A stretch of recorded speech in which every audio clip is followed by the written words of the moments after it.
एक छोटे से गांव में एक बुढ़िया रहती थी। उसका नाम था गोमती बाई। वो रोज सुबह सड़क किनारे अपनी छोटी सी दुकान लगाती थी।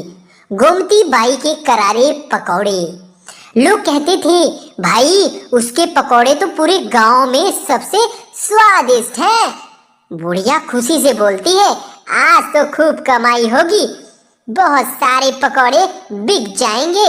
लेकिन गोमती बाई के मन में धीरे धीरे लालच का जहर बढ़ने लगा। पहले वो पकौड़े में खूब दाल डालती थी, पर एक दिन उसने सोचा, अगर मैं दाल थोड़ी कम और बेसन ज्यादा डाल दूं तो ज्यादा मुनाफा होगा। वो हंस पड़ी, ही ही ही ही ही।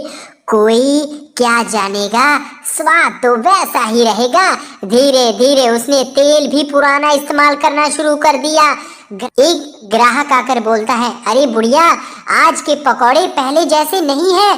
वो बोली, अरे बस आज तेल थोड़ा ठंडा था, कल देखना उंगलियां चाटते रह जाओगी। कुछ दिनों में ही गांव में चर्चा फैल गई।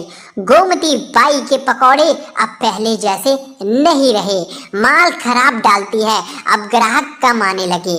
बुढ़िया को गुस्सा आने लगा, लोगों को कदर नहीं मेरी मेहनत की। लेकिन असल में मेहनत तो वो छोड़ चुकी थी।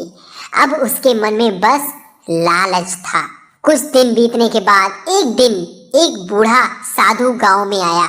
वो गोमती बाई की दुकान के पास बैठा और बोला, बेटी भूखा हूँ, थोड़े पकौड़े दे दो। तभी बुढ़िया ने बोला, पहले पैसे निकालो फिर पकौड़े मिलेंगे।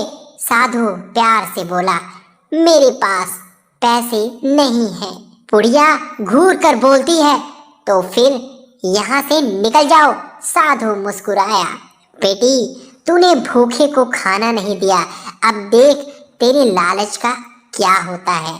और वो आगे बढ़ गया। अगले दिन बुढ़िया जैसे ही पकौड़े तलने लगी, तेल में से अजीब सी हरी धुआं निकलने लगी और पकौड़े मेढक बनकर कूदने लगे। बुढ़िया चिल्लाई, अरे अरे अरे ये क्या हो रहा है। वो डर के मारे पीछे हट गई। पूरे गांव में हंसी छूट गई। देखो लालची बुढ़िया के पकौड़े नाच रहे हैं। अब कोई उसकी दुकान पर नहीं आया। सारे पकौड़े बेकार, सारा तेल खराब। वो बैठी बैठी रोने लगी, हे भगवान मुझसे गलती हो गई, मैंने तो लालच में आंखें ही बंद कर ली। उसी वक्त वही बूढ़ा साधु फिर आया। साधु बोला, क्या अब समझ आई बेटी, क्यों रो रही हो। तभी बुढ़िया गिड़गिड़ाते हुए बोली, हाँ बाबा, मैं लालच छोड़ दूंगी, बस मेरी दुकान फिर से चलवा दो।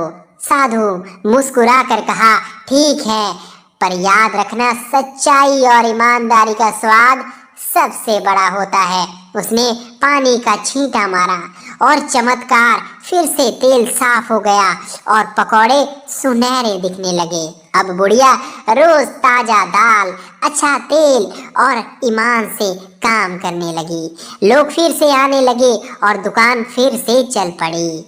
वो हर किसी से कहती, बेटा कम खाओ पर सच्चे दिल से बनाओ, लालच का तेल हमेशा काला ही निकलता है। तो दोस्तों बस अंत में यही कहना चाहूँगा, लालच चाहे छोटा हो या बड़ा, वो हमारे सुख और इज्जत दोनों छीन लेता है। ईमानदारी से किया गया काम ही असली कमाई है। तो दोस्तों आज की कहानी